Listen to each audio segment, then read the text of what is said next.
Nuo 2011 Sirijoje vykstantis pilietinis karas buvo ilgą laiką dingęs iš plačiosios visuomenės ir žiniasklaidos dėmesio. Jis kilo dėl plačiai paplitusio pasipriešinimo prezidento Bašaro al-Asado autoritariniam valdymui, ekonominių sunkumų ir žmogaus teisų pažeidimų. Viskas prasidėjo nuo taikių protestų ir su laiku išsiplėtė iki pilietinio karo, kurio metu jau žuvo apie 600–700 tūkstančių žmonių ir daugybei pabėgėlių teko palikti šalį. Jeigu Libanas yra kaip arabų pasaulio bokso kriaušė, tai Sirija yra visa smėlio dėžė, kurioje žaislus išbando ne tik vietiniai, bet ir kitos šalys, kaip Rusija, Turkija, Amerika ir kartais pasivaidena Izraelis. Be šių žaidėjų taip pat yra nemažai vietinių veikėjų ir frakcijų. Kadangi situacija ir taip sunku suprasti, supaprastinsiu viską. 2015-aisiais pasirodė Islamo valstybė, kuri greitai užėmė teritoriją tiek Sirijoje, tiek ir Irake. Tais pačiais metais ant menčių paguldytas Asado režimas gavo pagalbos iš Rusijos, kuri pradėjo karinę intervenciją. Jos dėka Asadui pavyko išlaikyti pagrindinių Sirijos miestų kontrolę ir leido valdyti didžiąją šalies dalį. Taigi galima sakyti, Rusija praktiškai išgelbėjo Asadą. Tačiau prieš režimą nusiteikusios pajėgos paprašė Turkijos pagalbos, kuri tiekė ir ginklus ir apmokė sukėlėlius. Turkijai nepatinka kurdų etninės grupės sukurtas darinys vadinamas Rojava ir taip vadinamosios Sirijos demokratinės pajėgos. Ir apskritai, jiems nepatinka ši etninė grupė. Nuo 2020-ųjų Turkijos ir Rusijos pasirašytų paliaubų atrodė, kad Sirijoje konfliktas bus įšaldytas neribotam laikui. Tačiau 2024 lapkritis pateikė staigmenų. Turkijos remiami sukilėliai parodė, kas yra speciali 3 dienų karinė operacija su Alepo užėmimu. Rusijai sutelkus dėmesį į Ukrainą ir neturint galimybę suteikti tiek daug pajėgų Sirijoje, sukilėliai pastebėjo progą ir jie laiku pasinaudojo. Puolimas prasidėjo lapkričio 27-ąją, trečiadienį, ir šiuo metu iš Idlibo atėję sukilėliai užėmė Alepo miestą ir po truputį juda toliau.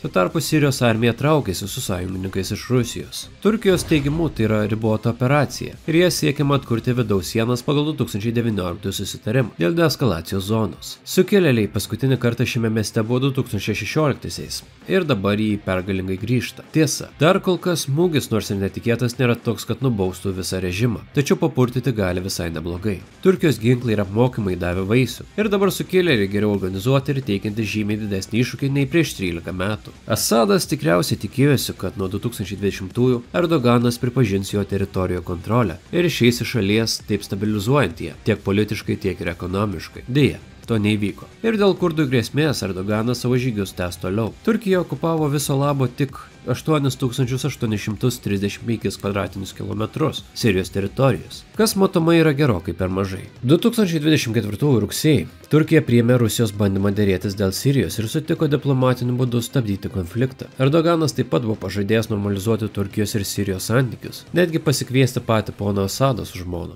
Tačiau tai liko tik pažadais. Asadas ilgą laiką mėgavosi savo draugų iš Rusijos ir Irano pagalba, tačiau karas Ukrainoje turėjo įtakos pagalbos gavimui. Ypatingai, kai Iranas rusams siuntė ginklus ir kitą techniką, o Ukrainos žemėje nemažai rusų gyvosios jėgos tapo trąšomis. 2024 spalio prasidėjęs Izraelio karas prieš Hezbollah ir jos lyderio sunaikinimas Libane taip pat stipriai kirto per pagalbos liniją ir sulaužė jėgos balansą regione. Jau kelis metus iš eilės Izraelis pastoviai naikino Asado režimo ir Rusijos karinius objektus Sirijoje. Šiais metais Izraelis pakėlė bombardavimo intensyvumą, o spalio 3-ąją Izraelis bombardavo Irano pajėgas netoli Chmeimimo oro bazės Sirijoje. Būtent Chmeimim bazėje Rusija pažadėjo nuo lapkričio 30 dienos suteikti ginklų ir atsargų Sirijos arabų armijai. Čia būtent Asado vyrukams. Ir aišku, šiuo metu Z kanalai yra labai nepatenkinti dėl to, kad draugai nepadeda savo draugams, kad jie buvo palikti kovoti prieš teroristus vieni ir kad mes labai lėtai veikiam. Čia turime omenyje Rusijos pajėgas.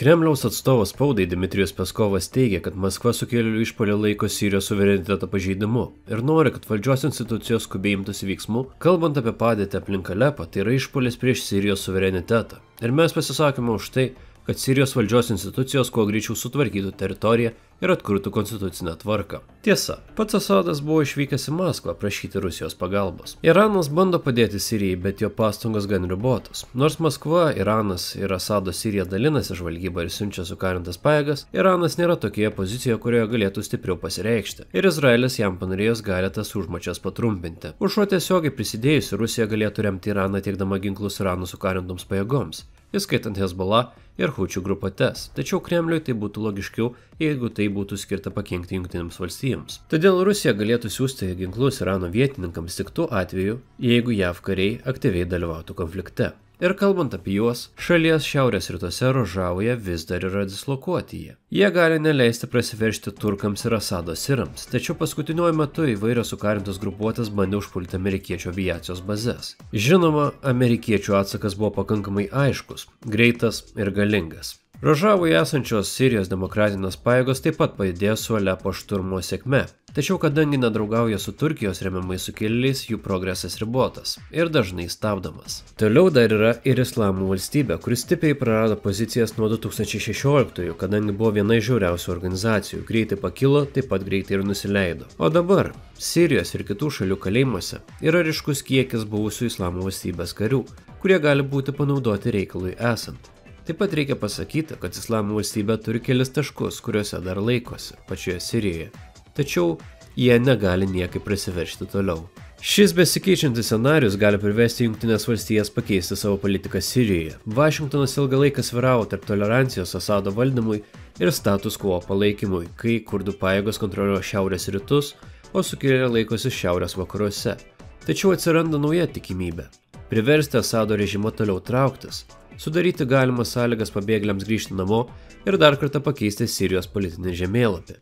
Reikia priminti, kad tiek Turkijoje, tiek ir Libane šiuo metu yra nemažas kiekis pabėgėlių, kurie turėjo bėgti nuo karo ir dabar atsiranda sąlygos jiems grįžti namo. Nors sukilėlių laimėjimai yra gan dideli, mažai tikėtina, kad jie išstums Asadą iš jo pagrindinių teritorijų Damaske ir šalies vidurio. Tačiau vien tai, kad šios fronto linijos keičiasi, primena, kad karas Sirijoje dar toli gražu nesibaigė. Ir tai, kad trapiai tvarkai, kurią Rusija ir Iranas taip sunkiai siekia įvesti, dabar kyla rimta grėsmė. Artimiausios savaitės parodys, ar Asado sąjungininkai sugebės susimesti ir dar kartą jį išgelbėti. Ar ilgai įšaldytas Sirijos konfliktas netrukus atšils taip, kad ateinančiais metais gali pasikeisti Levanto ir viso regiono situacija. Įdomiausia yra tai, kaip suksis veiksmas, nežiūrint taip, kaip ėjosi kovos prieš tai.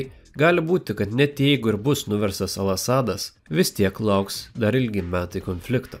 Tik vat įdomu, ar šiaurės korėjiečiai pasirodė Sirijos žemėje? Ačiū, kad žiūrėjote, su jumis buvo Šnuelis ir čia buvo trumpa įvykių Sirijoje apžvalga.